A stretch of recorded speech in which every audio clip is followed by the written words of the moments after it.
Table स्वच्छ, मस्त चमचमतोय table, एकदम हॉटेल सारखा.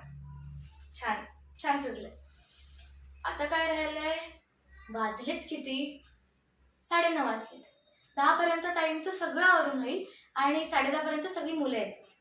बरं, आता फक्त फरशी पुसायची राहिलीये, ते पण फक्त वरवरून करायचं त्याला. बरं, आता हां थोडी अशी वरवरून पुसली तरी चालते. तसे सगळे तिकडेच बसणार आहेत. तिकडे काय सगळं स्वच्छ करून ठेवले आहे.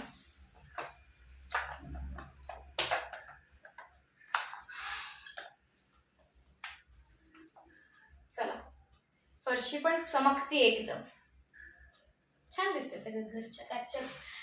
काय राहिलंय आता,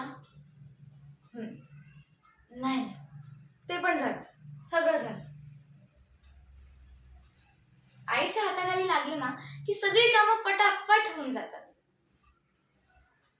खरं तर आई मला म्हटली होती की सई कोणाचं फुटाचं काही घ्यायचं नाही, पण काय करणार, ट्युशनची फी भरायला माझ्याकडे पैसे कुठे होते. लोक म्हणतात की फी दिल्यावर पावती मिळते, पण पण मी इथे माझा घाम गाळते आणि मला जे हवंय तेच मिळते, ज्ञान. मी शिकून खूप मोठी होणार, खरंच. अरे देवा, ताईंचा चहा करायचा राहिला, 9:45 वाजलेत, पटकन करा.